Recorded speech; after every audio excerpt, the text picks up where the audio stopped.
Tapes from New Jersey, it's the SNL Nerds, the show where two comics from New Jersey nerd out about Saturday Night Live. I'm your co-host, John Trumbull. And I'm your co-host, Darren Patterson. How you doing, Darren? How was your week? My week? I want to hear every single bit of your week. Take me through it day by day. Or just give me like a sentence or two in summary. I stayed indoors, worked. There you go. All right, you stayed indoors. That's good to hear. I worked. I ate food, went to sleep. Nice. And then it was just lather, rinse, repeat until Friday when I watched WandaVision. And then it's really just the days between WandaVision right now, isn't it? Yeah, really is. Like it's just killing time for those 6 days until a new WandaVision drops, and then Friday I was like, damn it, I gotta go grocery shopping, but I really just want to stay home and contemplate this episode of WandaVision for the next 23 hours. I mean, to quote Loverboy, everybody's just working for the Wanda. I think you got that slightly wrong, but that's okay. I mean, the sentiment holds true, even if the lyric does not. Isn't that how it goes? Yeah, that's exactly how it goes. Everybody's working for the Wanda. Everybody wants a new vision, isn't it? Just go ahead and get it out of your system. That's good. I may need to go outside. Like, I think my brain's gone a little loco. Okay. But we are not here to talk about WandaVision. We are here to talk about Saturday Night Live, specifically the episode from February 27th, 2021, season 46, episode 14, with Nick Jonas hosting and musical guesting. Double duty. And that's, he's been on the show a few times before. He's got a bit of a history with the show. He was on the show with his two other his brothers. They call themselves the Jonas Brothers. You might be familiar. I've heard that. Yes. They performed twice on SNL, and he was a musical guest once back when Julia Louis-Dreyfus hosted. So this is the first time he'll be hosting and musical guesting. Nice. And hey, I'm gonna just leap to the end, give a bit of a spoiler. I thought he did a very nice job.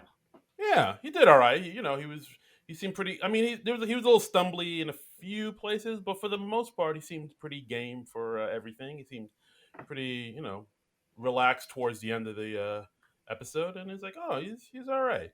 This Nick Jonas kid, he's all right. I think he's going places." Yeah, exactly. He's got a new solo album out called Spaceman. Played a couple numbers from that, and we'll get into it. Yeah, and I was very disappointed to find out that Spaceman was not about the Chris Parnell character, Dr. Leo Spaceman from 30 Rock. Do you mean Dr. Leo Spaceman? Yeah, yes. You know what? My apologies. It's pronounced Spaceman. Yes. It is pronounced Spaceman. That would be awesome. That guy needs a theme song. He needs his own series, like on Disney Plus or something. He does. Yeah, let's get that going, Disney. Actually, it would probably be on Peacock because it's. Yeah, you're right. It was because 30 Rock. It was an NBC show. You got to put that on Peacock. Right, Peacock probably controls his the licensing and all that jazz. It would be Peacock. But guys, get on that. MacGruber show back to back with a Dr. Leo Spaceman show.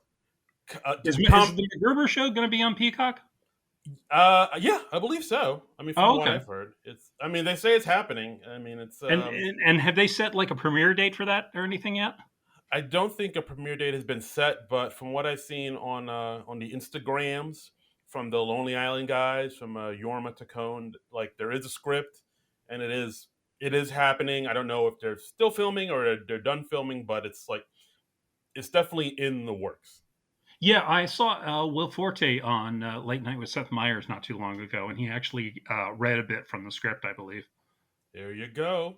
So excited! As for listeners who know my love of MacGruber, who have listened to me ramble on our, now infamous MacGruber episode from a few years back, like once that TV show comes out, I'll be a happy fella. Yeah, you will be very happy. But in the meantime, we've got episodes of Saturday Night Live to entertain us. Yeah, yeah, we do. So Like let's like this Nick Jonas episode from this week. yeah, let's talk about it for Pete's sake. Let's get into it. Let's get into Oh, it. So starting out, we had the vaccine game show cold open with Kate McKinnon as Dr. Fauci hosting a game show. So you think you can get the vaccine because, as Dr. Fauci said, Americans only want it if it means that somebody else can't. I mean, where's the lie? Hmm.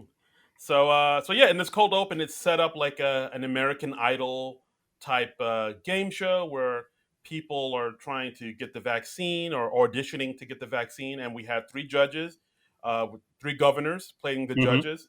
Gavin Newsom, played by Moffat. We got California's Gavin Newsom, yeah. California's Gavin Newsom. We got Andrew Cuomo, Pete Davidson doing his Cuomo again, getting better Mm-hmm. and better at this Cuomo. Like I He's don't know. he's kind of killing it as Cuomo. When Cuomo's in the news so much now, he's going to get lots of opportunities to play Cuomo again. I mean, the show's going to be off for a little while, so we'll see what happens with Cuomo over the next month. Yeah, like I mean, of course, Cuomo's been going through some not great things have come out to light about Mr. Cuomo. He's having a month. He's having a He month. he's having a moment. Like I think they even mentioned it in the cold open. We're like, yeah, hey, remember back a couple months ago when everybody loved me and Yeah, everybody was like, damn, daddy. Let's go back to those times. Let's not yeah. focus on what I am now. And because we also in the governors we have a crazy white lady. Well, so who else are we going to tap to play her but Cecily Strong as Michigan's Gretchen Whitmer? It's her wheelhouse, baby. Actually, no, I'm probably being a little not too charitable. Gretchen Whitmer's not that crazy. Not no. I mean, from what we've seen from other politicians out and about in today's world, she's like the most sane out Yeah, of she them. she she's inspired craziness, I should say. It Yeah, was just because Cecily was playing her, I was like, oh yes, of course, it's a crazy white lady. But no, Gretchen Whitmer is rather sane. And the first contestant was played by Heidi, and they say she's from Michigan, and she was like, "Oh, I voted for you." No, actually, I voted for you to get kidnapped because there ooh, was a kidnapping plot against her. yeah. Remember that, guys? Like, how did that get kind of swept under the rug? We all kind of glazed over that. There are so many crazy stories every week; it's so easy to lose track. Oof, Um, too and true. like she also said, she does IT for the OnlyFans website, so she's keeping very busy. I enjoyed that. Yeah, yeah. Then we had come out as somebody trying to pretend to be an old woman. Hmm. So it's like she looked very young, except for she had like a gray wig on. And it's like, oh, I'm old. I go to church voluntarily, and And they were like two women who actually did this to try and get the vaccine. yeah, like That was based on a real thing.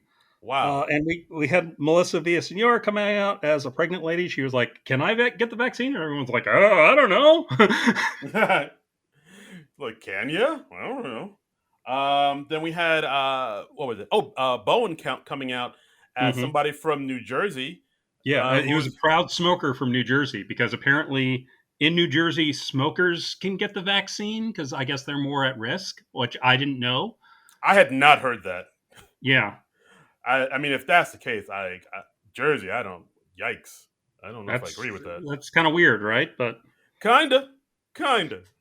and then we had Adie Bryant making her return as Ted Cruz. Got a little applause break.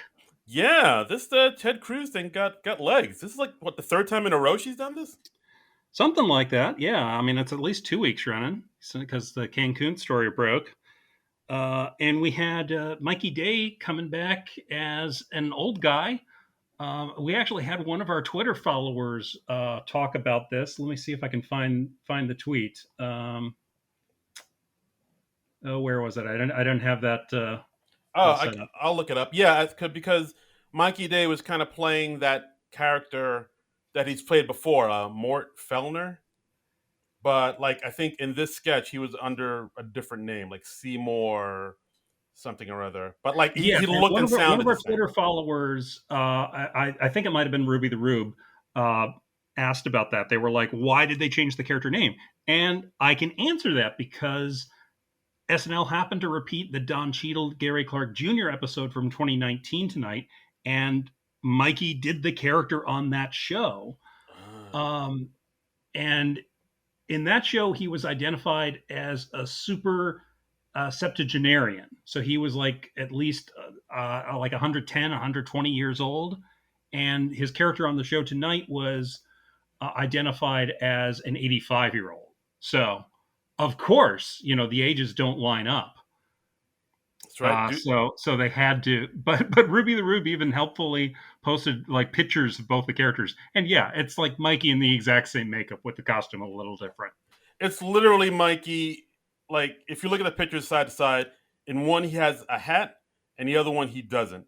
But aside from that, it's the same dude.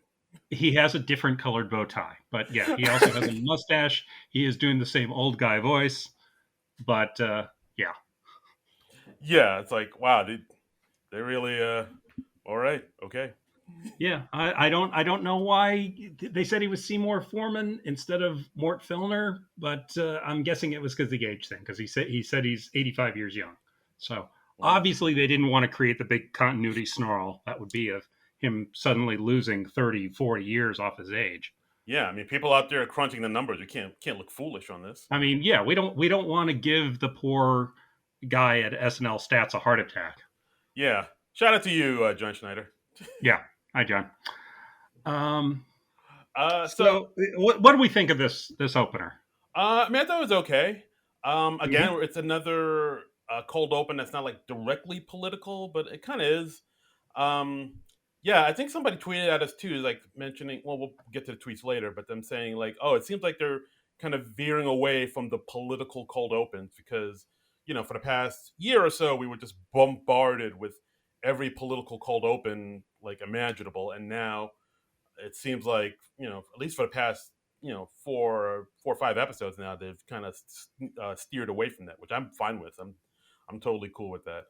Yeah, um yeah, I mean, but as far as this sketch goes, I think it's all right. It's an interesting premise.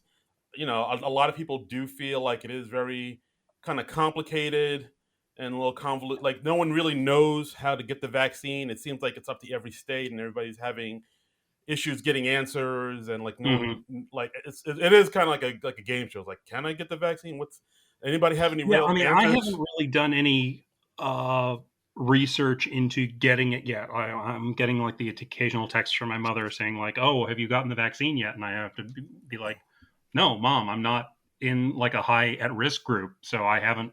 I'm probably not going to get it for a little while." But then I go on Facebook and I see some people who are like in my age group that because of their occupations or their health issues or whatever, they've gotten the vaccine. And I'm like, well, should I be getting the vaccine now? I don't know. Yeah, and also, I mean, what those friends here, do they live in Jersey? Because I think, like I Yeah, said, look, stay for. Oh, it is. Oh shit, should I be getting the vaccine? I haven't gotten it either.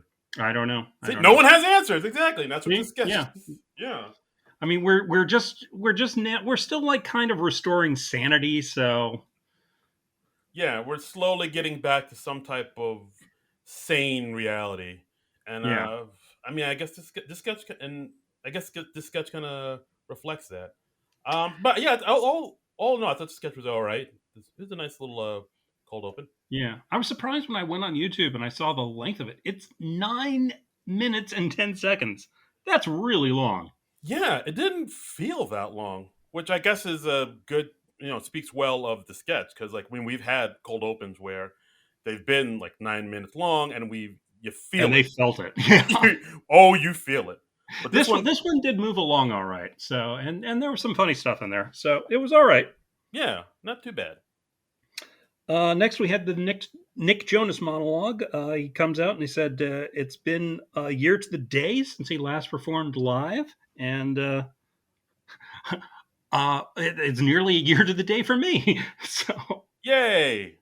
because I did like one last stand up date in March last year, and it was like kind of a last minute thing, and it was like close enough. I think I started quarantining the next day. Oh wow. And I remember it was like close enough that it was like I was feeling very self conscious of like, oh, should I be masking up? Should I be shaking hands? Should I be fist bumping people? I don't know. It was still like in that weird area. So Yeah, I think the last show I did was either January or February. It was like a show I did in Montclair, at like this art gallery, and it went pretty well. And then the last show I went to before the quarantine was the non-productive comedy show brought to you by Non-Productive. Oh, well, look at that! Yeah, Very yeah, on brand. yeah, and I think that's the one like I kind of helped get some comedians on. 'Cause I think John Minus was under the weather, and yeah, it was a really good show, and little did we know that would be the last show for a I while. know, I know. It's like if I knew that was going to be the last thing, I would have savored it a bit more. Yeah, absolutely. But so Nick Jonas comes out, he talks about that, and then it turns out his brother Kevin Jonas is in the audience, and he's like sitting up at the balcony, and he says like, "Hey, are we still good? Are we still in a band? Because you're doing a lot of solo stuff, and I just bought a house, Mhm. so." Yeah, no, I thought that was funny, and then I think Kevin had another ask him again. Hey, so real quick, Mbop, was that us? Yeah, I thought that was funny. I thought like they were that gonna was take really funny. Yeah. yeah, I thought they were gonna take it in this funny direction where like he talks to his brothers in the audience, and but they didn't. They kind of took a hard left and went in this whole Broadway direction. Yeah, yeah, he sang a Broadway song. I didn't look up what song it was, and I didn't rewatch the monologue before we started recording. Do you know what song it was? It was a song "Drink with Me" from Les Miserables. Oh, okay, I knew it was familiar. I was like, I know I've seen this and I've heard this song before. So yeah, Nick Jonas sang that with Keenan, Kate, Beck, and Cecily. A lot of singing in this episode. A lot of singing. This is like a theater nerd's wet dream. This episode. Yeah, yeah. I mean, I guess if you have a talented singer on the show, yeah, you're gonna make use of him. Have him sing as much as possible, especially when he's not like a trained actor.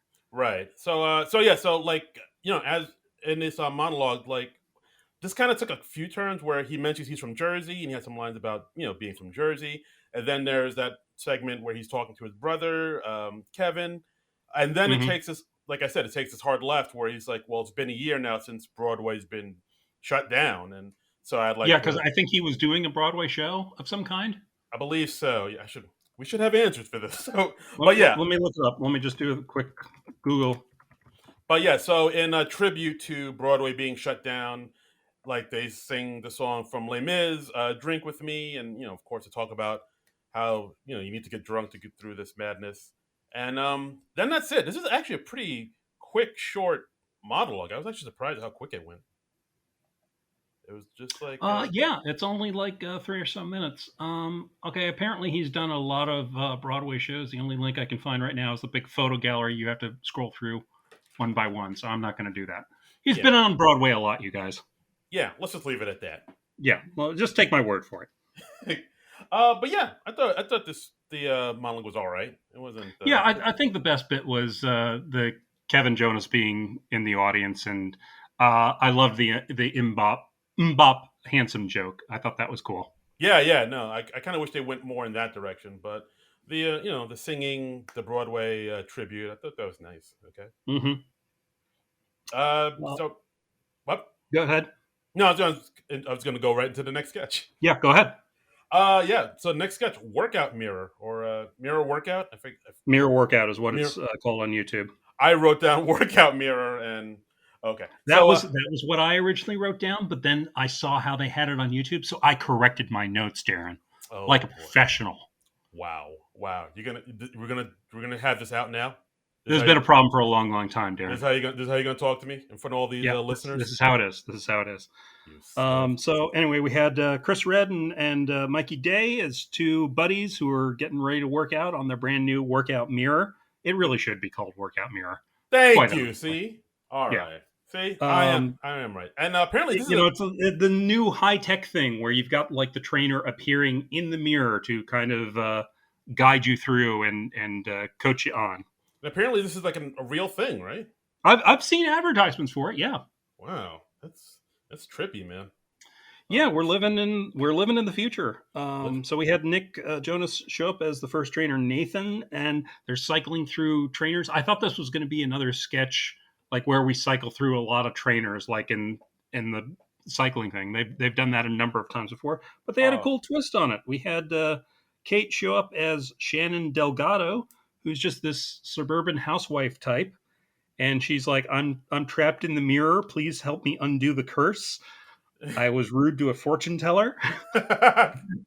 Please call my husband Ron and tell him not to remarry. Right. And in this sketch, Mikey's kind of the straight person, just kind of saying, "Oh yeah, whatever." But let's work out on our abs. And then Chris Red is the more concerned one, who's like, "Who's Shannon Delgado? What's happening here?" Yeah, Whereas Mikey's kind of sort of just whatevering it off, which yeah, yeah. funny. He's much more concerned about Shannon Delgado's well being. Uh, And then we have I really like the twist in this. I thought that it was a good turn. We had Pete pop up again as a Zuzzle who guards the gateway, and he's preventing Shannon from escaping from the mirror. yeah, and like Um, Pete doing some great This might be like the season of Pete. Like he's really mhm. been killing it. Yeah, I feel like he's probably in good shape and a good place right now. So he's able to devote himself to the show more. Maybe also the show's pushing him a little bit more because he's that Suicide Squad movie he's going to be in is coming up before too long. So Ooh, that's right, HBO Max. But yeah. So Pete plays Azuzel, who's like the demon who guards the gate, and he's like, "Work, Shannon, work for me." yeah, With the, and of course, then they cut back to one of the other trainers, like Nick Jonas, who's like, "Hey, all right, so now we're gonna work on our quads and our pleats today. Oh, by the way, just a pro tip: don't listen to Shannon Delgado. She's a liar." So yeah. anyway, I really like that, and I like the twist at the end where Shannon ends up escaping from the mirror because she tricks them into saying like the incantation to free her, and then Mikey's character gets trapped in the mirror instead. I thought that was a clever ending, and so often you see SNL sketches that just kind of peter out. It's nice to see one with a strong ending. yeah, that's the one. That's the one thing I really took away from the sketch. It had a solid ending, which is something like you said, like a lot of sketches don't really have nowadays. Like I think that's why this sketch kind of reminded me of maybe something that would have come out in like the '80s or the '90s, where it's like a sketch with a solid premise, solid beginning, middle, and an end, a capper. Hmm. And this Yeah, sketch had all that. This was a I really liked the sketch quite a bit actually. it was a good strong sketch. I can see why they put it up at the top of the show. Yeah, thumbs up here. Thumbs up for me too. Next, we had a pre-tape murder show, which was Nick Jonas just leaving his wife Chloe at home alone. He's like, "Hey, what are you gonna do while I'm out?" And she's like, just get some work done and just relax a little bit." And then as soon as he's gone, she starts singing a song about how she's gonna watch a murder show. Yeah, apparently this is a thing where just a lot of people really enjoy watching like murder, true crime documentaries and Hmm. podcasts, like to the point that they kind of maybe find it like soothing, or the people like there are a lot of people out there who are really obsessed with like murder, true Yeah, crime I shows. liked I liked how they played up the juxtaposition in this one where she's watching all this disturbing stuff with like severed limbs or decapitations while at the same time she's texting with her sister with like pictures of her nephew or she's doing her taxes.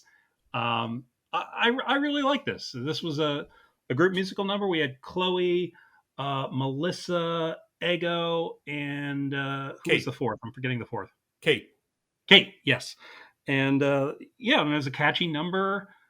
We had another couple turns in there. Nick Jonas comes back home and he's like, "Hey, if you like murder shows, you should check out cult shows."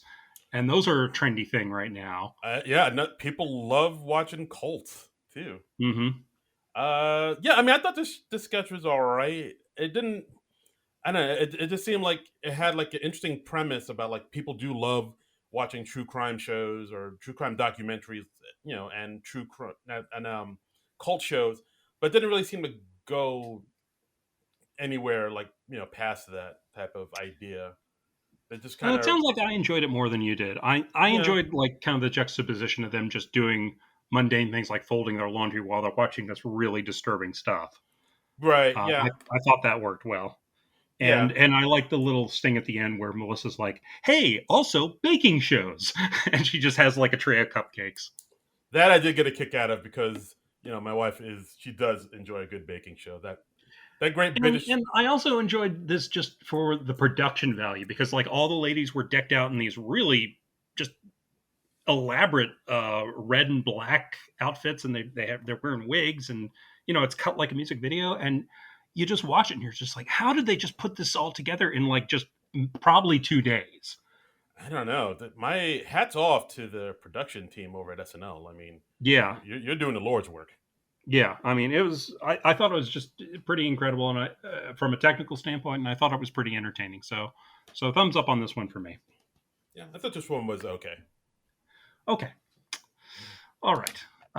So next we had Uh, Cinderella Slipper, which was a live sketch, end of the Disney version of Cinderella, and everyone's a pretty close match for the Disney Cinderella, I thought.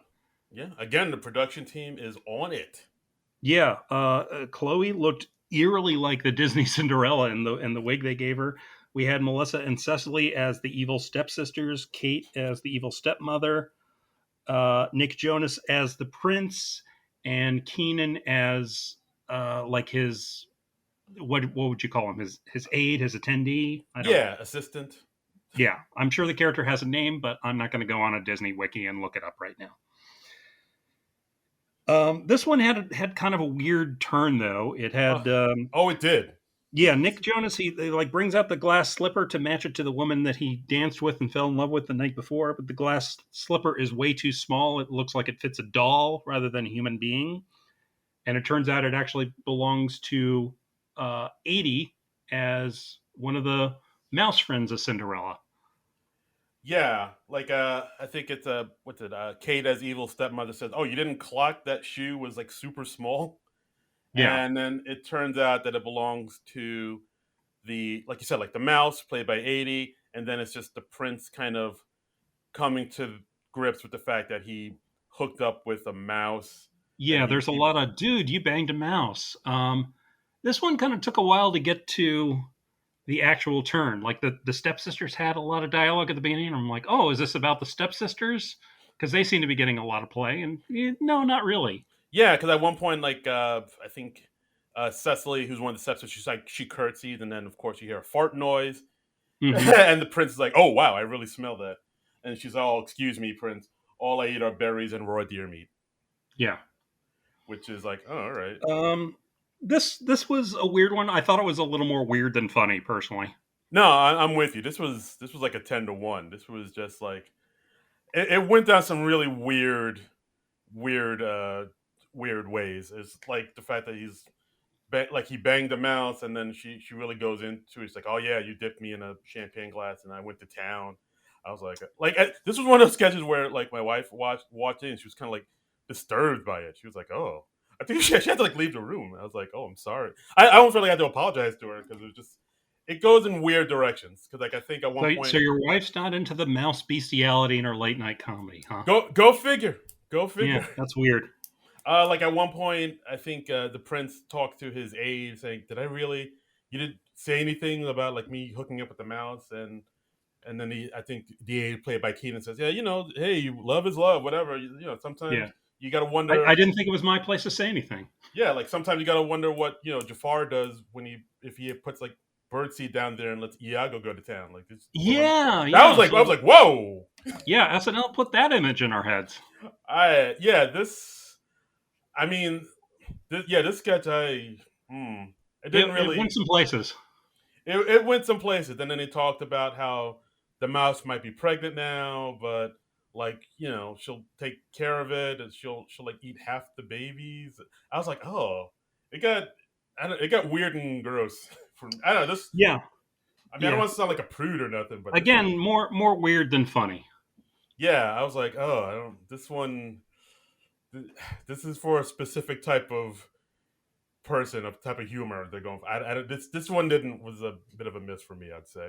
Yeah, more of a miss. I mean, I found it probably most interesting for the technical aspects of how closely they match the character designs on the Cinderella cartoon, and it's always impressive when they like blue screen a miniature character in there like they did with 80 in the sketch. Yeah, and That's one of their go tos now because I guess they can do that uh, fairly easily technically. So Yeah, I mean they kind of did that with the Ratatouille sketch at the end of the hmm Krasinski episode. This I kind of remember they did it with Jason Momoa. They had him as like the elf on the shelf. I mean, it's like one of their go tos now, technically. yeah, I guess the sketch kind of reminded me of that Ratatouille sketch where the Ratatouille sketch was kind of weird but in a good way, but this one was kind of weird in just straight up weird way. Yep, If that makes any sense. it does. Hey, thank you. All right. All right. So next we had another pre-tape. This was just called Bachelor Party. And as you might expect, it was a bunch of guys getting together for a bachelor party for Beck Bennett's character. And then the doorbell rings. They say it's a quote unquote pizza delivery. It's actually Ego and Heidi showing up as the party entertainment, a couple of strippers. And then they start singing a song about getting boners next to your friends. Because that's what happens. Yeah, like this sketch I thought was really interesting, just because I thought it was going to go one way, and then it went into this, took a left turn and went to this direction of just straight up singing. Because in the beginning of the sketch, Kyle is there, and Kyle says, "Oh, I always, he talks to the guy getting married, the bachelor, and says, "Oh, I always thought you were going to marry, so and so from third grade. Remember her?" And Right. no one else gets it because he's the friend from childhood who no one else really knows. So he makes a reference that only him and the groom would get. Yeah, the show has really been leaning into Kyle plays a character who is awkward and doesn't fit into the group. Yeah, And that's I the don't know if that's just coming straight from Kyle Mooney, if that's how he feels at SNL, even after all these years he's been on the show. But he's doing a lot of that. he is constantly the outsider. Like Hmm even in a sketch coming up that we'll talk about, like he's the Yeah, yeah. outsider. I mean, we did it like 2 or 3 times with him this just on this episode. So yeah, it was weird. I thought the song was funny. I really liked at one point they just cut to Ego and Heidi standing there as the strippers, and they're in their black sort of S&M gear, and they are just like staring at the guys like, "What the f are you doing?" Yeah, I thought that was the funniest moment of the sketch, personally. yeah, because Just them reacting. the guys go into this like Broadway esque type of song about like this time hmm honored tradition of doing this, dudes getting wood around their buddies, which is a thing. Or I mean, I during liked that it pointed out the strangeness of like what is kind of a bachelor party tradition of like you getting like a lap dance or whatever in front of a bunch of your male friends, and yeah, I've never been comfortable with that. Like it's weird. It's it and it's it it's is. more awkward than anything, I think. It's like, oh, I don't want to know that about that part about you. Yeah, it's like, yeah, you're a good friend. I don't really care to know what you're packing. Same, John. Same. Yeah, Let's just keep our friendship to this. exactly. Let's not bring Bachelor parties are really weird, you they know. they really are. Like I mean, for the few I've been to, like the one that I had the most fun that are where we just go out for a steak dinner and then go to a bar and drink and hang out. Like Yeah, yeah. It's anything. I've been in a bachelor party where there was like some adult entertainment, and yeah, it gets very weird. I was also at a birthday party. It was my friend's 30th birthday, and one of his sort of semi friends hired a stripper there, even though he had specifically been requested not to. Oh boy. And it was all the more awkward because like the guest of honor did not want So someone there, but so the guy it's basically you're, ordered it. you're almost kind of obligated to like it's like, well, you hired this person, you brought them out here, well, I guess we're doing this. So it's basically he ordered a stripper for himself. It Oof. kind of. I don't it's I mean, there's some guys who just are like, oh yes, this is a given, this is something we do automatically, and then there are other guys Yeah. like it sounds like both of us who are just like, why would you do that? That's so weird and that's so awkward and it's so yeah. Yeah, you really gotta, guys. Just a pro tip: you really gotta make sure everybody in the party is okay with it before you just go ahead and invite a Yeah, because if a if dancer. if you don't have everybody on board, it's just skeevy. Yeah, it's just you just giving money to a woman, and everybody else is like I trying mean, to. I guess it's skeevy even if everybody is on board, but at least everybody's on board with that. Yeah, if they're not, it's just everybody trying to avoid eye contact with you the whole night, being like, Yeah, "Oh, yeah, and I think they address that well. Like we had Bowen Yang as like Beck's brother-in-law, and he's like, "Oh, I finally see what my sister sees in him." And it's like, yikes!" yeah, Yeah, and of course Alex, saying like, "Oh, I'm married with kids. I need this." Like, yeah. was that Alex actually singing? He's got pipes. I mean, I thought everybody was vocally pretty impressive in Yeah, this. Yeah, yeah, it and was. even the one part where like they all get together and they lift a table with their boners. Yeah, I missed that on the first airing. I think I was taking a note, and I caught that on the rewatch, and I was like, okay, that's a cute physical gag. Yeah, yeah. So yeah, so I mean, this sketch not bad. I mean, I liked how it sort of identified different types that you see at bachelor parties. Like, there's the one guy who passes out early. There's the old friend who knew him in grade school, but he doesn't really know any of the other people in the groomsmen party. So Right, right. No, yeah, because it was yeah, good. it's interesting from a social dynamic perspective. No, absolutely, absolutely. But So yeah, I thought this sketch was all right. Not too yeah, but shabby. again, I thought the funniest moment was when just this quick cut to just Ego and Heidi being like, "What the fuck are you doing?" Yeah, like, and at the end they just said we didn't do anything. We just stood here while you talked about your stiffy ding dongs. Yeah, yeah, it was cute. Yeah, yeah, not too bad. Next, we had our musical guest, Nick Jonas. He sang his first number was the title track from his new album, Spaceman. Not Uh, about Leo Spichemin again. Unfortunately, Disappointing. not. Unfortunately, not. It was kind of an impressive light show in this, and they did something I don't think I've ever really seen SNL do before. The camera actually whirled around Nick Jonas and was showing like a reverse shot of the audience in front of him. Oh yeah, yeah. I thought that was pretty technically interesting. Like I was like, Yeah, wow, they're doing stuff here. I wasn't too nuts about the song personally. It's no Major Tom. No, I mean, what is? What It's is? no Space Odyssey. Yeah, is that your favorite outer space song? I mean, I guess that It's is. the first one that occurred to me. I mean, I guess that is like the big one. It's one of them. I don't know. I didn't Google top 10 outer space songs, but Well, I'm gonna do that right now. okay. But yeah, I mean the song. I mean he did this song and what was the name of the other song that he did later in the night? The other song was "This Is Heaven." I remember liking the second number a lot more. Yeah, I think.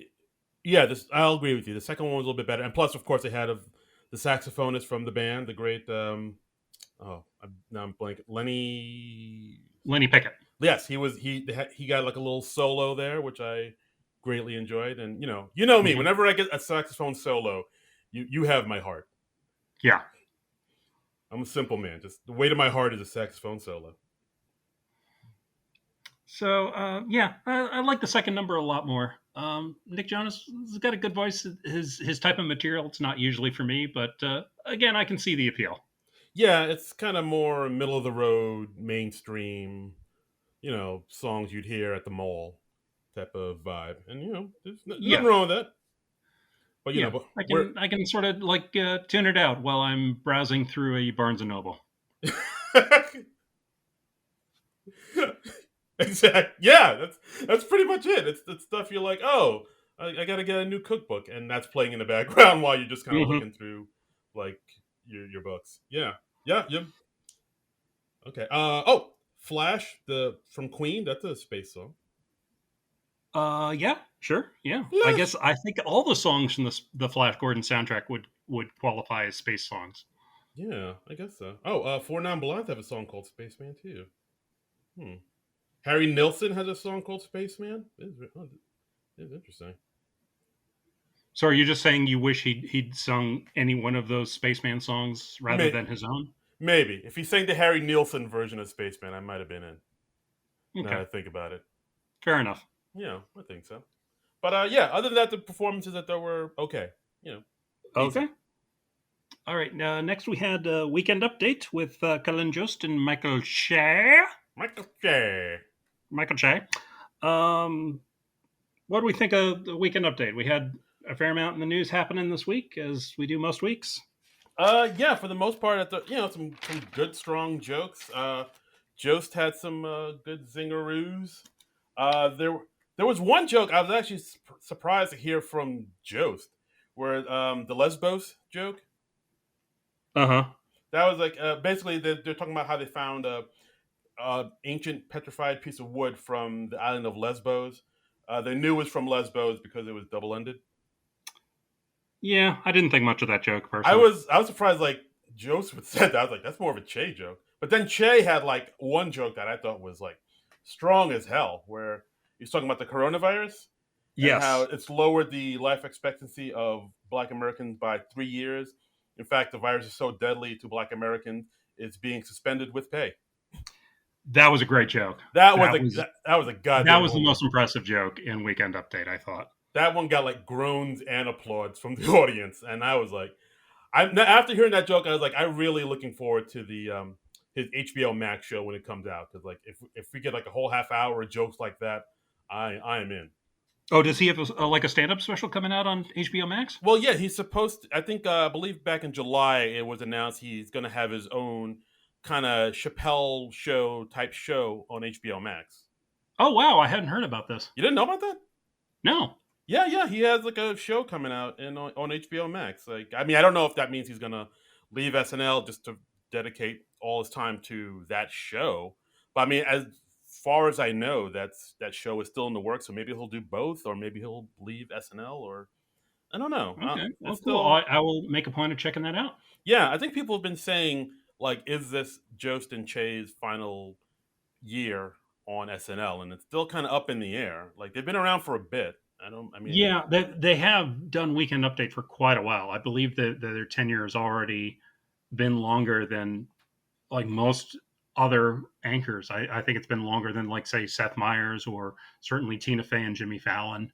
yeah, so I mean, I don't know. I kind of do expect for at the end of this year, like in May when the show is takes that long hiatus. I do expect some cast members to leave.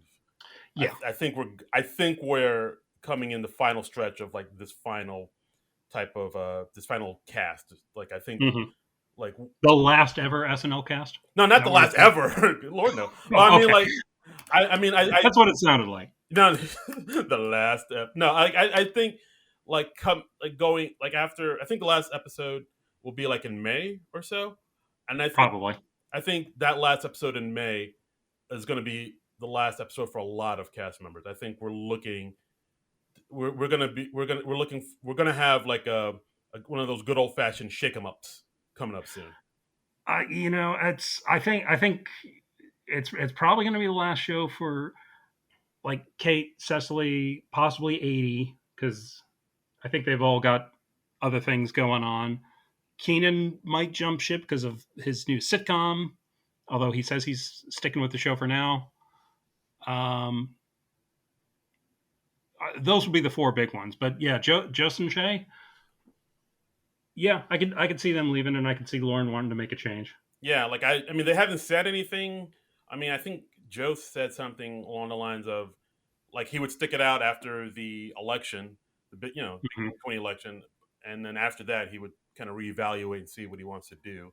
I mean, and I'm looking it up right now, and yeah, like back in July, uh, Michael Chase said he's getting his own show on HBO Max where he's going to star and executive produce, and it's going to be like a 6 episodes sketch comedy show, kind of like so things like Chappelle show type thing. Mhm. And it'll be like about current events from the Black vantage point. So Well, I mean, I think that sounds like a great fit for him, and I mean, it sounds like he could get even more of his viewpoint in there than he's able to on Weekend Update. Not that he's not able to on Update, but I that would probably be really good for him. So, right, right. So look forward to that, guys. I mean, I am mhm. assuming it's still going on. I just don't know if it's been shot or what, but I'm assuming it's still. Who knows? I Who think knows? yeah, it's all up in the air. Who knows? But we did have a couple of segments on Weekend Update. We had Keenan as LeVar Ball, who is the father of NBA player LaMelo Ball. LaMelo, okay. Never lost. This didn't work for me at all, just because I don't follow the NBA or sports in general, so I have no idea what he's talking about, who he's imitating. This was just a big swing and a miss for me. I could just imagine you watching and just be like, "Who is this? Why is he like?"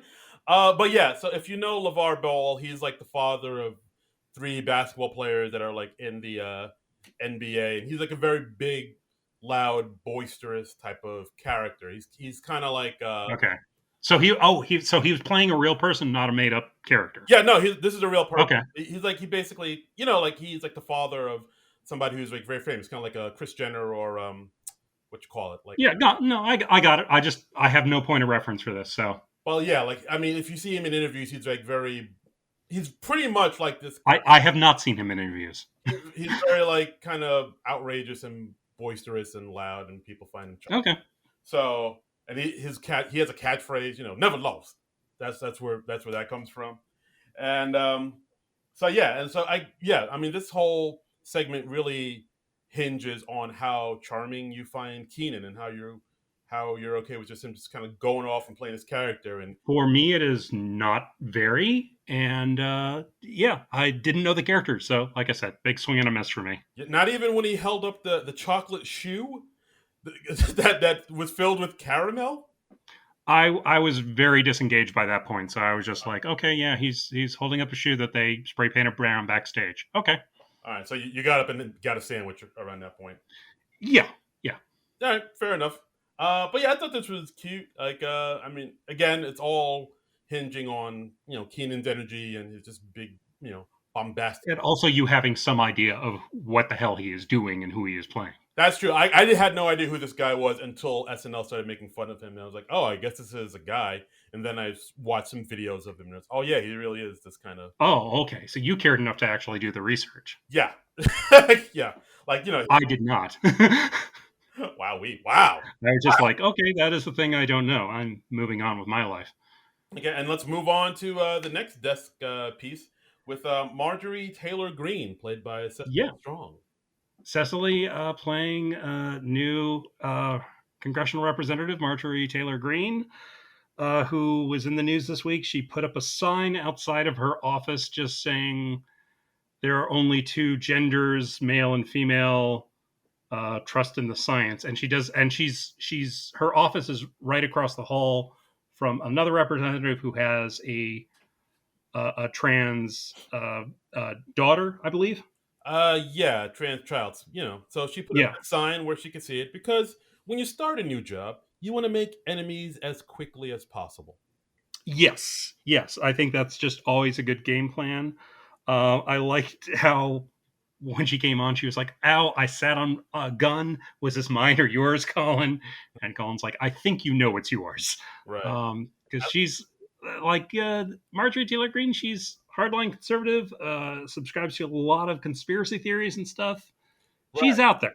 She's out there, but when it comes to gender, she trusts the science. And I liked how she was wearing a T-shirt that said "Trust the Science," but science was misspelled. I didn't catch that. Yeah, I don't know if a lot of people caught that. It was spelled SIENCE, and that's like a very subtle thing. I don't know if enough people caught that, but she kept saying. Yeah, I mean, because she was wearing a jacket over the T-shirt, and it was covered. So most of the segment, you just see the word "the" on the T-shirt. So I did like the line early on. She says, like, I'm Congress's new it girl. It, like the evil clown that preys on children. Right, and I like how when she had to sneeze, she kind of went into this like convulsive fit. Yeah, and that's because the last time she sneezed, no one said "bless you," and a demon got in. Yeah, not bad. Yeah, and towards the end, she talked about the Mr. and Mrs. Potato controversy, where the toy company, I think it's Mattel, they've decided to get rid of. They're just calling that line Potato Head now. Right. And that's gotten some people up in arms, and she's like, and the phrase "God-given potato penis" was used, which, I mean, that's just comedy gold right there. Great name for a band. God-given potato penis. Yeah, they opened up for Queens of the Stone Age last week. Exactly. I mean, this is great. You have Cecily Strong playing a crazy lady in the news. I'm on board. Yeah, I thought this was great. I thought she had some great stuff, some great lines. I like how, even Jost was like, hey, people are worried about stimulus packages and there's a lot other things going on. Like, doesn't that deserve your focus? And she was like, nope, I'm worried about Mr. Potato Head not being able to show off his God given potato penis. Yep. Yeah, this is great. This is worth looking up on YouTube, guys. So I very fun. agree. So next up, we got amusement park. Amusement park. This was a sketch taking place at a real life amusement park that Justin Gardner pointed out on Twitter. Yes, Worlds He of Fun in Kansas City. Yeah, and the ride that they're going on, Viking Voyager, it is a real life ride. Apparently, all the rides that were referenced in this sketch are real life rides at that park. Right. So that's impressive. Right. So did Justin say like Heidi definitely had a hand in writing this because Heidi is a very proud Kansas Cityan from Kansas City. So He didn't say that, but since he knew that and since she was in the sketch, I don't think you have to. I think it's a safe assumption. right. Okay. Fair enough. And yeah. So this sketch it's a pretty simple sketch. This one is it's five teenagers. It's Kyle, Mikey, Heidi, Nick, Jonas, and Ego, and they're playing these teenagers on their senior year trip, and they're about to go on the Viking Voyager ride, and they're all kind of discussing how to pair up for the amusement park ride. And also, Kyle, he recently won like a life size doll of Joe Gardner from the movie Soul. So he's constantly Right. carrying around this huge like life size doll of a black man from a animated Pixar movie. Yeah, as they just call him throughout the sketch, the guy from Soul. Right. Yeah, because like Kyle says he actually refers to him as his name Joe Gardner, and they're like, "Who's Joe Gardner?" He's the guy from Soul. Yeah. So once again, it's Kyle. He's playing the awkward guy who doesn't fit into the group, and they're deciding how they're going to get on this latest ride, and they have to do two to a seat. So they're matching up in pairs, and the guys with the girls. Mikey's pairing up with Heidi. Ego's pairing up with Nick Jonas, and they're like sitting in the seats and kind of testing out how they're going to sit together. And with the girls sitting on the guys' laps, and Kyle's like, "Oh, well, maybe I should sit with one of the girls."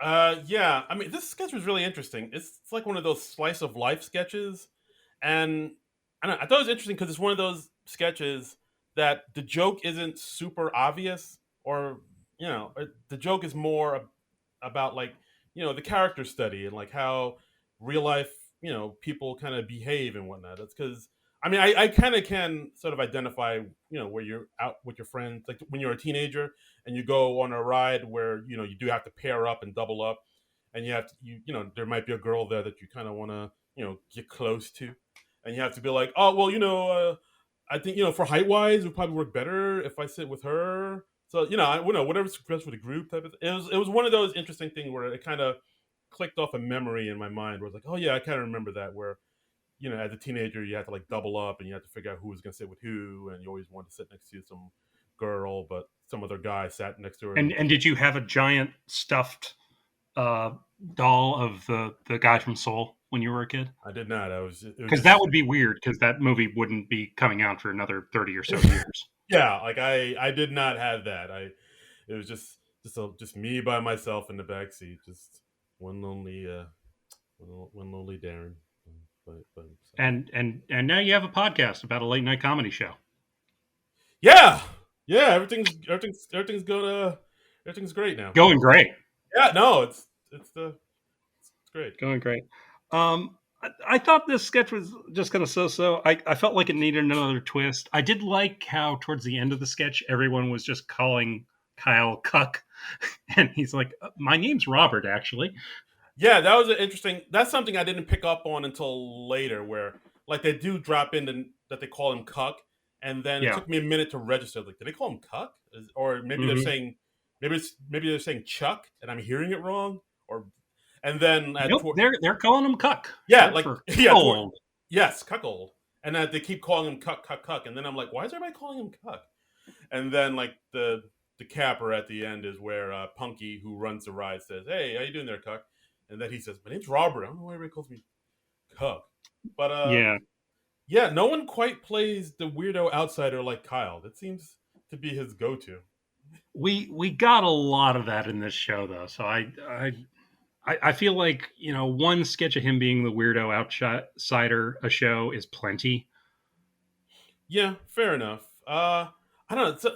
I don't want to. I didn't totally hate this sketch, but yeah, I think I kind of agree with you. Maybe you needed a little something more. It definitely felt like maybe again something from the '80s because like I do remember like Hmm. SNL in the '80s they were doing a lot more sketches about like I said slice of life that was more about character studies and how people kind of behave and act and the jokes were within that and there weren't as many like big obvious jokes. You know what I mean? Yeah, They're more like, oh yeah, it's weird that people do this or people act this way. yeah. This Like, one, I didn't hate it, but on the other hand, it didn't really grab me either. It was just kind of there. I thought. yeah, it was more of like a quieter sketch, I guess. It was like, oh, that's interesting. Yeah, Like, I was it's like, more, okay, I get the point of this. He's awkward. He wants to make a connection, doesn't know how, and everyone else is just sort of like awkward and flirting with each other. yeah, it was more interesting than funny, I'd guess. I guess I'll say. Yeah. Okay. So next up, it's another return sketch, folks. It's the Dionne Warwick talk show. This one, we actually had one of those little bumpers where you see them setting up for the sketch during the commercial break. And I recognized Ego as Dionne Warwick, and I was like, "Oh, damn! They're doing the Dionne Warwick talk show again." And I got excited. I was like, because it was a really fun sketch last time around, so I was glad to see a return appearance from that. Yeah, no, same here. I'm like, oh, Ego gets to anchor another sketch, and the Dionne Warwick, I loved it the first time, and I liked it the second time around. I was like, good for Yeah, her. so it's just kind of playing off of Dionne Warwick's Twitter persona, where she's kind of, I guess, sort of clueless grandma trying to catch up on all the weird stuff that's going on with pop culture these days. Yeah, pretty much. Like she has on the weekend, fresh off his performance in the Super Bowl. Of course, she Mm-hmm. asks him questions like, what's your whole situation? Why are you from Canada? Mm-hmm. Then Nick Jonas comes on as himself, saying, she says, explain yourself, and uh, Yeah. and she talks about how people say he's the most boring coach on The Voice, and that's a show that has John Legend. Uh, and it's a lot of interesting jabs here and there. Like she holds up she holds up a picture of his wife, I think Priyanka Chopra. She says, "All right, Yeah, so she says, "Your wife looks like this. Now show us your penis." yeah, there was I mean, this was all Ego. Ego was making this whole sketch go, and I think she did. She's driving the whole thing. Yeah, absolutely. There was one point that was like pretty distracting where she's talking to her niece who's like helps runs the show, and while they're talking and having some dialogue, you hear this loud squawking, screeching noise in the Mm-hmm. background, but they were just talking over it. And while I was watching, I was like, "What the hell is that?" And then she says, "All right, now it's time for our animal segment." And then she walks over, Yeah. and it's Andrew Dismukes with like a cockatoo. And I was like, "Oh, Yeah, okay." like perched on his arm. But as soon as Andrew Dismukes starts his lines, the cockatoo like just crawls up his arm onto his shoulder, over to his other shoulder, and Dismukes is just kind of like, "Well, okay, this isn't happening." And he just gives a thumbs up and walks off stage. Children and animals, people. Children and animals. It just went so disastrously bad for him. I kind of loved it Yeah. because like the joke was like she's supposed to do an animal segment on her show, but she's too caught up in seeing one of her old Dionne Warwick hits that she doesn't really care about it, and the cockatoo was just like not having it. Yeah. So it's And I love how it is mutes. He just kind of realized, okay, there's really nothing I can do to save this, so he just basically punched out. yeah, it's like, the cockatoos turned its back on me. Ego's just singing over me. I'm gonna go. Yeah, it was like this was my one bit in the sketch, and it's just gone horribly for me. So Oh, Dismukes. But I think I would say Dismukes does redeem himself. later on in the sketch that we'll Yeah, talk about. yeah. I mean, I it was it was just a cute moment because I mean, just so unexpected, and what the hell can you do? I mean, your heart breaks for the guy, but it Yeah. was funny in just how wrong it went. At that point, you got to know when to fold them, as they Yeah, say. exactly, exactly. He knew when to walk away, and presumably he knows when to run. Right. So then later on in the sketch, we have Melissa Villasenor come out as Dua Lipa. Melissa got a good amount of screen time in this episode, which I'm Yeah, happy for. Um, and of course, they bring up Wendy Williams and how I think she wants Dua Lipa to come up with her and like egg Wendy Williams' house. So it's a few more. because Dionne Warwick, I guess she's clashed with Wendy Williams on Twitter, and they have like a feud going. Yeah, pretty much. So and then of course Pete Davidson comes out again as Machine Gun Kelly. Of course, just the sight of him scares Ego, Dionne Warwick, and she's like, "All right, no, get out of here, get out of here." And of course, he goes like, "Oh, okay," and then he just leaves. Yeah. I think people were kind of saying online, it's like, "Oh, this is going to be like a Lindsey Buckingham, what up with that thing where Pete just comes out as Machine Gun Kelly and doesn't say or do anything and leaves immediately." You know, if they make it a regular feature of the bit, yeah, I guess that's all right. Yeah, maybe. I'm just putting it out there. Just putting it out there. I wouldn't mind seeing the Dionne Warwick talk show again. I think it's got some more life in it. So Yeah, yeah, I wasn't glad they returned to it. I got excited when I saw that they were going to do it again. So yeah. I mean, this pretty much hit most of the same beats that they did the first time around, but again, it's just Ego selling it and her charm, just just putting it over and not making it boring. So yeah, yeah, and uh, it's got to be tough to be driving a sketch like this and just keep it moving the way she does because it really all hangs on her performance. yeah, absolutely, and yeah, I'm So I'm happy for her. This is like a yeah, great I mean, vehicle for her. it's nice that she has a recurring bit. I hope they don't totally drive it into the ground. Um, so, But yeah, this worked for but me. for now, still like it. Yeah, this worked for me. This worked for me. Hmm. And so we got our final sketch, 10-1. It's the post-COVID dating, I believe it's called.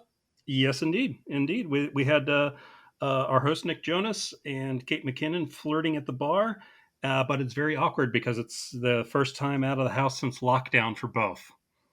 Right, and I just right off the bat, I love how this sketch began because it begins with Hmm. that, like you said, them in a bar. Andrew Dismukes is the piano player playing piano. Kate is leaning on the piano, listening to him play, saying, "Wow, that's really beautiful." He says, "Oh, thank you very much." And then she just casually takes $1 out of his tip jar and walks over to the bar.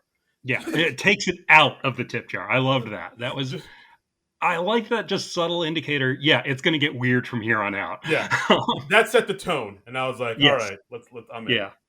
Yeah.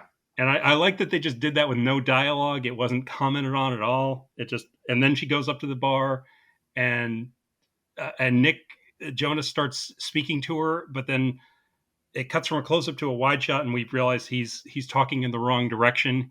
He's actually speaking into a mirror, or what he thinks is a mirror, but it's actually a painting on the wall of a lion with a man's head in its mouth. Right.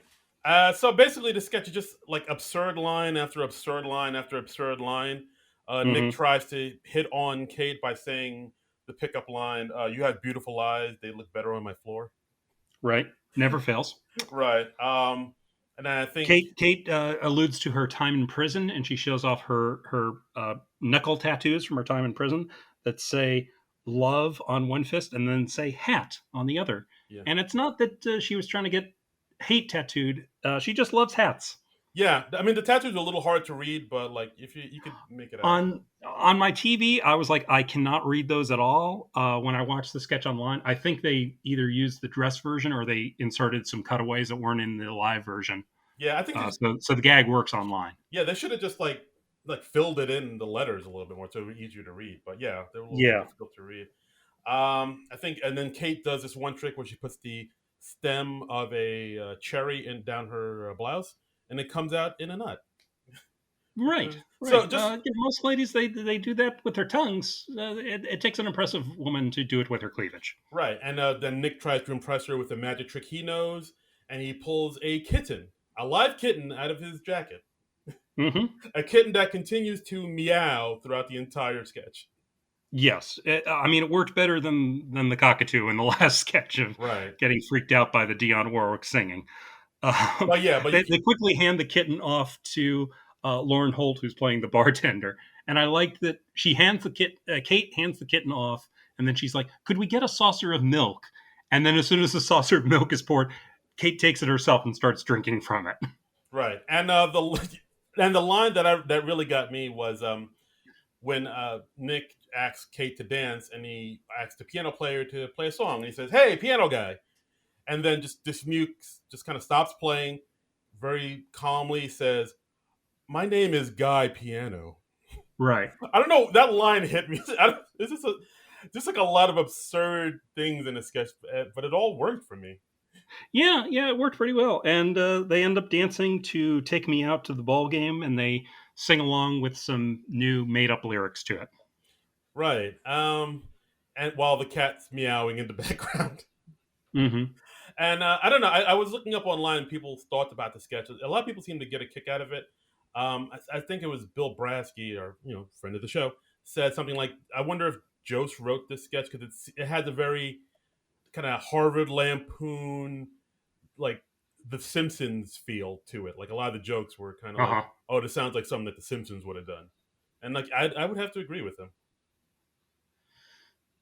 Yeah, I mean, my first reaction was like, I liked the idea more than the execution of it, and I wish it was a bit weirder. But after rewatching it and thinking about it a bit more, it's grown on me. I think I like it.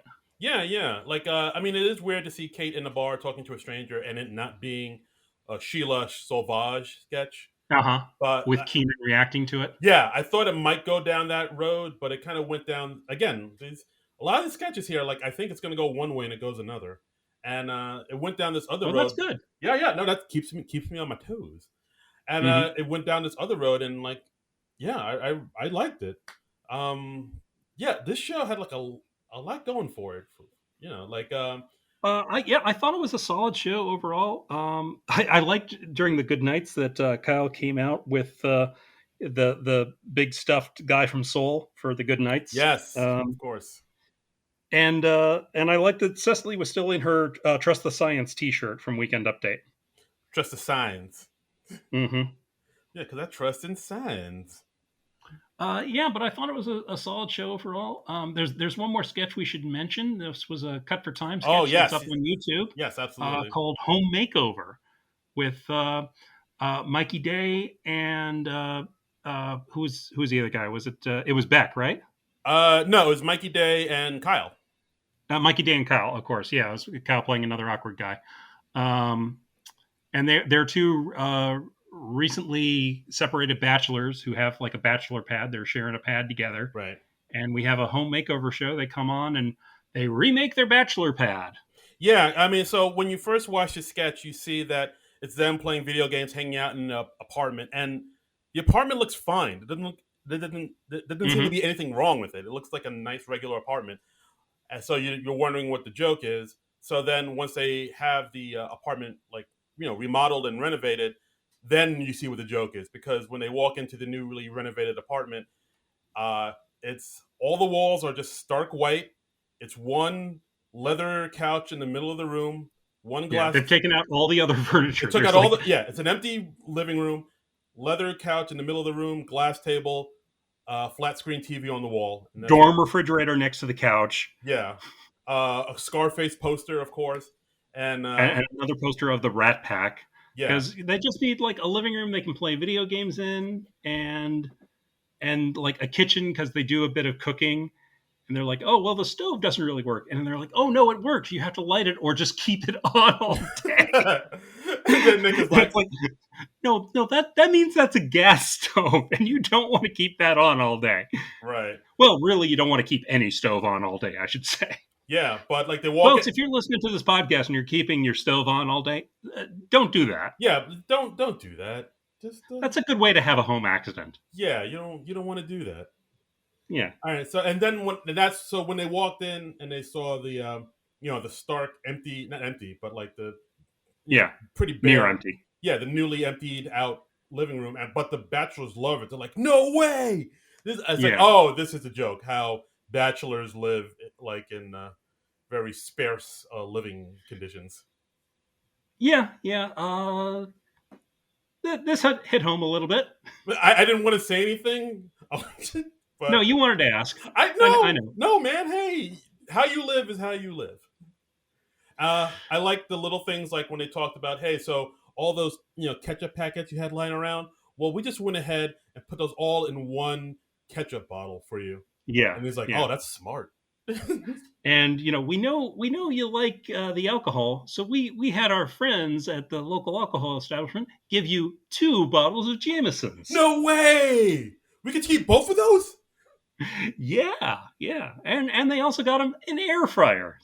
Yeah, So he's like, oh well, great. Now when my kids can visit, I can make my trademark tater tots. right. I think at one point they said, we know how tough it is for you to share like one towel. So we got you guys 4 towels, all dark blue, so you don't have to worry about them getting dirty. And it's like, Yeah, yeah. oh, So it that's hides the stains. And I was like, yep, that's I usually get the dark colored towels. I didn't want to. I didn't want to ask like how hard this. Again, no, you won't ask. Yeah, it's like, does this really hit home for you? Like a lot of this stuff. Yes, not every single bit, but several of the bits, enough to be like, okay, yeah, well, I got the off-white walls that wasn't my choice, but that's how the apartment was when I moved in, and yeah, I got the navy blue bath towels, Yeah. So and so it doesn't show yeah, dirt. It's smart. exactly. It's I do smart. not have an air fryer. That's well. I I do know. not save ketchup packets. I know what I'm getting somebody for their birthday. I mean, I hope to someday work my way up to having a leather couch, but dare to dream. Dare to dream.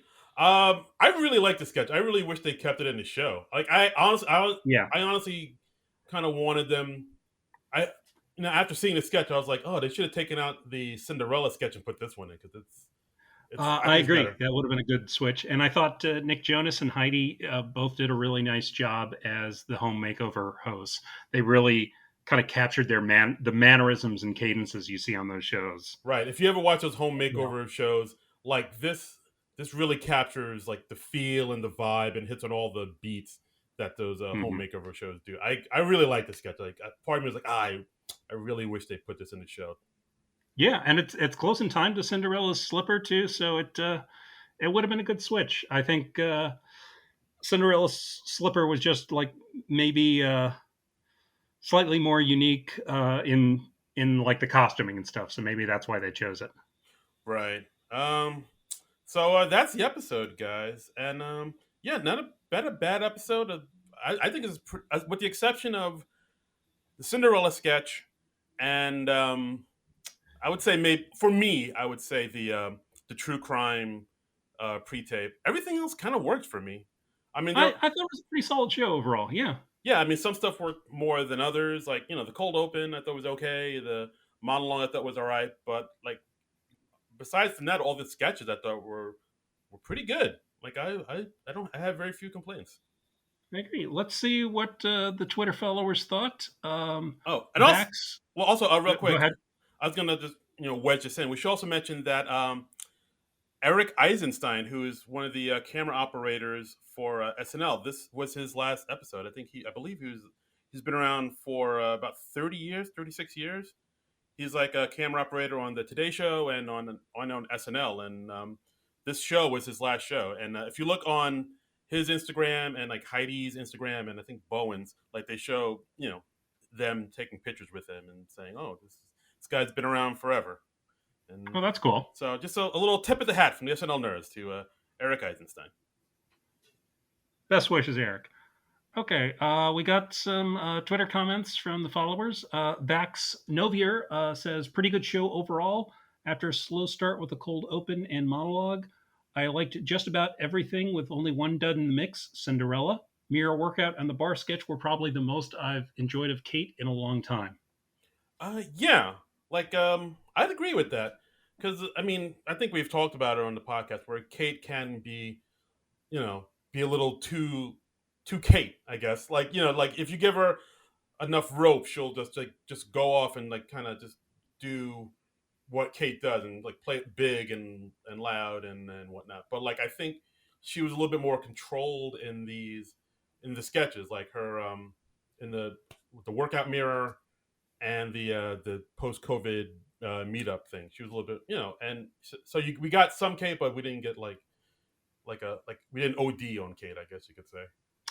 I don't feel like I've ever had too much Kate. I can take a pretty steady diet of Kate McKinnon. Oh, interesting. So All right, but yeah, I think I would agree. Like, I mean, these two sketches, I think, yeah, Kate really worked it really well, and yeah, again, this was a great episode. I was really happy with it. let's see. My old culture mate Scott Hume at MNS Hume says, I thought this was one of the funnier episodes of the season. The Netflix murder show and Boners with My Friends were probably my two favorites. I'm always a sucker for an SNL musical sketch. Yeah, So, well, yeah, there's a lot of music in this episode, so this must have made you very happy, Scott. right. Yeah, man had a song in his heart. Let's see. Charles, quote, twisted penis molten What? at Queef Daddy Biden The fuck? wrote, What is that spam? I'm just reading. I'm just reading what is there on the screen. All right. Says question number one. Would like to know your thoughts on the new cold open format. Is Saturday Night not fulfilling their historic obligation to lampoon the sitting president, or is making fun of President Biden too difficult in these polarizing times? Mm. Okay, well, one, I don't know if this is like a definite shift in the format. I think it's just them doing something a little different now that Trump is not taking up all the oxygen in the room. Right. Yeah, I can see And that. also, Biden's been in office for just over a month. So I think it's a little early to say we're not making fun of the new president. Right. Like, I mean, I can sort of see, both sides of it where, like more conservatives are probably saying, oh, you see, on SNL, they made fun of Trump every day, but now that Biden's president, they don't make fun of him because, I mean, and there is, I can't see that, but at the same time, yeah, I would agree. I think they're just trying to figure out like the best way to sort of come at him. You know why they did that? Because Trump did more stupid shit. Okay? Agreed. And also, like they were probably hearing all of us say, "Oh my God, it's another political cold open." They're probably tired of hearing us complain about getting Well, they nothing were but cold. probably tired of doing them. Yeah, that's true. But they had to do them because our president before was doing insane, cold open worthy madness Yeah, for like 4 years. So they had to comment it exactly. on some bit, and so I mean, give it time. I mean, yeah, Biden's still, we're still in the first 100 days. So, we don't really know what the Biden presidency is going to be yet. I mean, I hope it is good for the country overall, but there's going to be, gaffes. There's going to be things that Biden does that aren't kosher. right. I mean, well, I know people talking about that whole Syria thing that happened recently with the bombing. Yeah, I mean, there's going to be plenty of stuff that he's going to do to make fun of. Right. So don't worry. Yeah. I mean, we're still in early days, is all I'm saying. We're gonna get there. We're going to get there. We'll get there. I mean, I don't think it's weird that they're not ripping into him from the first week. Yeah, exactly. We're working our way to it. We'll take my hand. We'll make it. I swear. Yeah, Okay. exactly.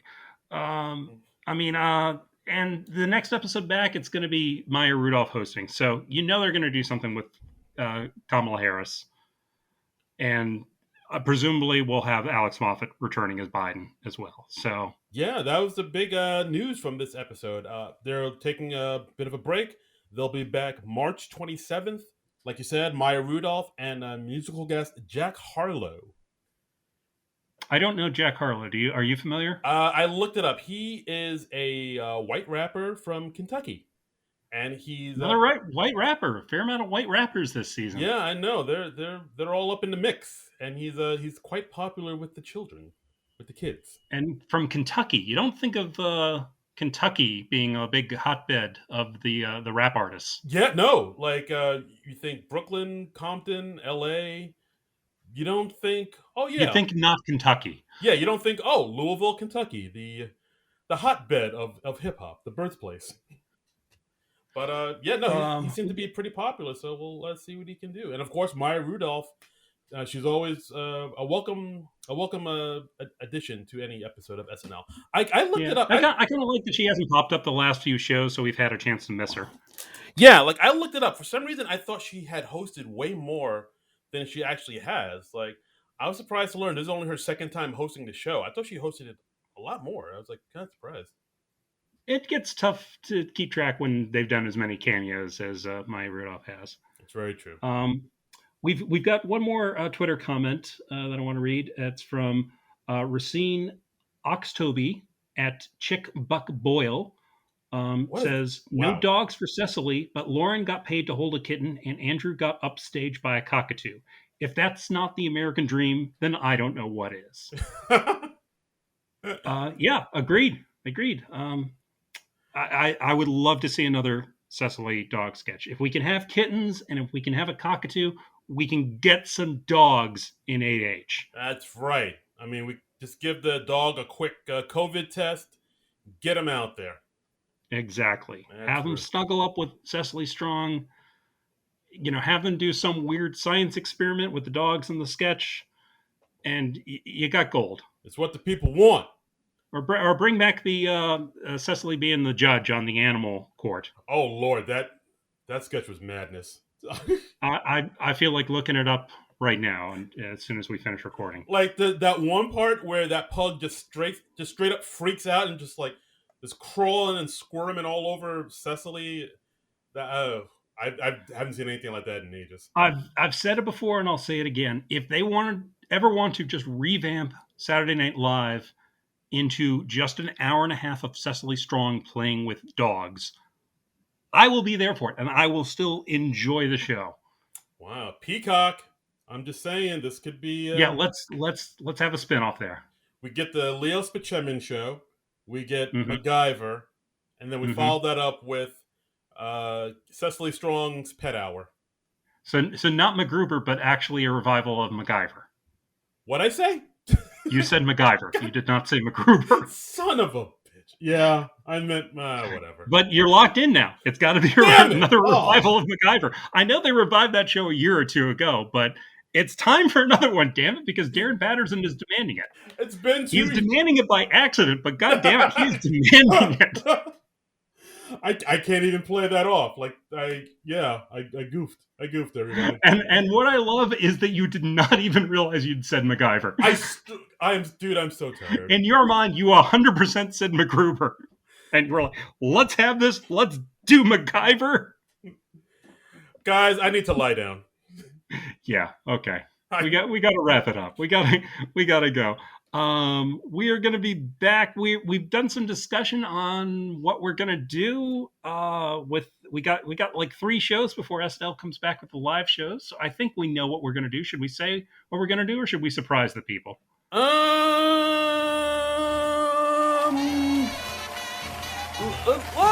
Let's surprise the people. Okay, we'll surprise people. So, yeah, I just said MacGyver, so my brain's not working right now. Okay, we will come back with something that is probably not MacGyver. Probably. We make no guarantees. We do not. But we will be back with you next week. We will cover another Saturday Night Live type property. But until then, nerds out! This has been a non-productive media presentation. Executive producer, Frank Hablawi. This program and many others like it on the Non-Productive Network is distributed under a Creative Commons Attribution Non-Commercial No Derivatives license. Please share it, but ask before trying to change it or sell it. For more information, visit non-productive.com.